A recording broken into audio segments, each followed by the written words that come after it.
Hi guys, this is Stan here with you.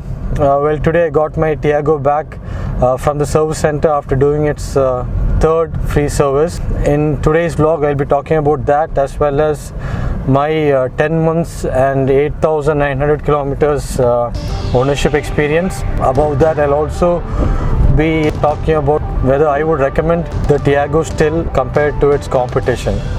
So stay tuned.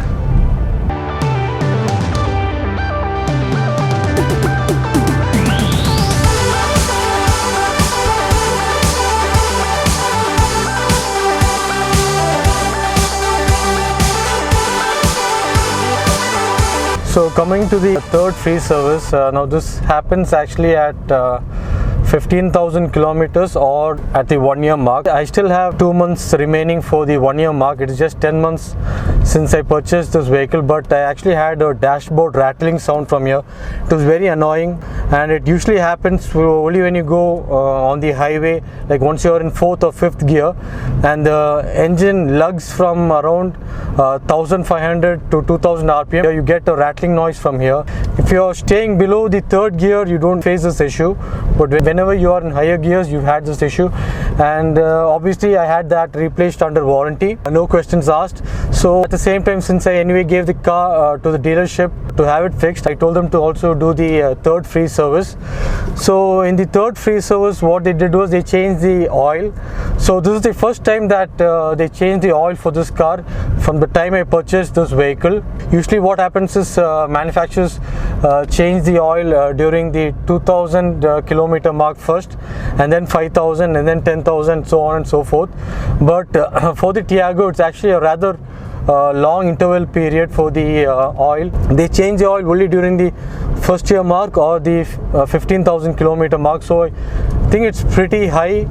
I don't know why TATA have stuck to this interval, but that's that, and so I had them change it right now. So the third service cost was around 2,800 rupees. They changed the oil filter, the oil and the air filter, and they did the wheel alignment and balancing. I'll post the link of the service bill in the description below. You can have a look at it. It gives a breakup of what all was done and what's the cost of each job. Labor is obviously free. Actually, the car is very good now without any noise from the dashboard, as well as there is no noise from the engine. Actually, around 6,000 kilometers, I was actually feeling some kind of unrefined noise from the engine. It was kind of rough. Right now, it's very smooth and it's very nice. It's so silent. So I think TATA should not stick to such long service intervals. They should have made it a bit shorter, especially for the engine oil intervals. Now, how's my ownership experience in the last 10 months and this 8,900 kilometers? Well, it's actually mixed feelings. It's both good and bad, honestly. It's good because obviously for the obvious reasons, the car is fantastic. It has excellent build quality. You can go online and see how good this thing fares in accidents. The Tiago, it has really good positive reviews online. Also, the acceleration is good. The car looks very good. The feature list is superb in this vehicle. It's a really good car. It's great to drive. It's actually fantastic to drive compared to the other cars in the segment. So actually there's really nothing bad, much to talk about the car as such, but I do have negatives about the brand TATA. The car actually is not very reliable. As you would have seen my earlier videos where I posted the issue that I faced first with this vehicle. Those of you who haven't seen that video can watch it here. I had the fuel pump issue and all the hassles I had in identifying that issue.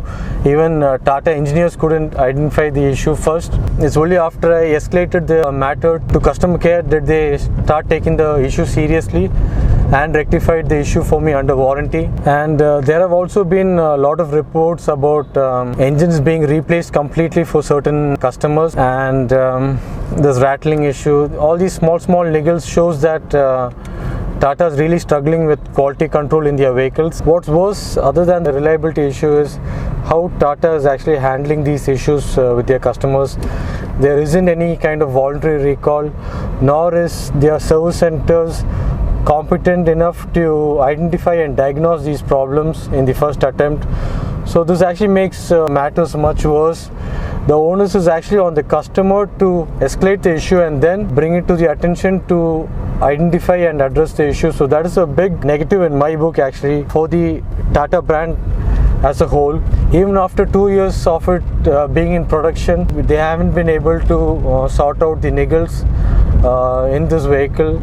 So that's actually a big drawback. The car is absolutely fantastic otherwise. It's just that these kind of issues can bring a lot of hassle and inconvenience to its customers. So I hope Tata can improve its quality control. Now, would I recommend this Tiago over its competition? Now the answer is yes and no for me, because if you have multiple cars at home, like 2 or 3 cars at home, then you can definitely get the Tiago, because then if you would face an issue, you obviously have a backup car to drive around. But however, if this is your only car or only mode of transport, then I would advise against getting the Tiago. You would rather be better off getting the Santro in such a case. Because that I think is more reliable, and quality control of Hyundai cars are much better than Tata cars, my personal opinion. But it's not to say that none of the other brands have no issues. If you see Maruti cars, even they have a lot of issues with their AMT gearbox. Even few Santro owners are facing some issues with their vehicles. It isn't widespread, but some have stalling issues with their cars. But comparatively, Hyundai brand is much better than Tata when it comes to reliability and quality control. So just for that peace of mind, I would recommend Hyundai over Tata. And before I end this vlog, I just have one piece of advice for all the customers of Tata cars. See, if you have issues with your vehicles, or if you feel something is wrong, please don't try to get advice from Tata fanboys or their loyal followers, because they are really of not much use. From my experience, once I reported the issue that I faced with my car, I actually faced a lot of harassment and abuse from Tata's loyal fans, stating that I'm just doing all this for publicity and that I don't know how to drive an AMT equipped vehicle, and that is why I'm making a big issue out of this. But obviously, as you've seen in my later videos, Tata have actually acknowledged the issue and they have rectified the issue for me. And I have actually made a much detailed vlog on the issue, on how to identify the issue and what kind of solution was provided by Tata in my earlier vlog. Those of you who haven't watched that video can watch it right here. Click the link above. The worst issue is that Tata service centers actually also discourage the customers from filing a complaint or acknowledging their complaint, saying that this is actually an issue with the owner's drivability, as if they don't know how to drive the vehicle.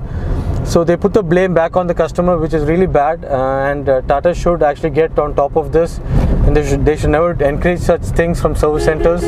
So all I would advise the Tata fanboys is that please stay out of customers' issues.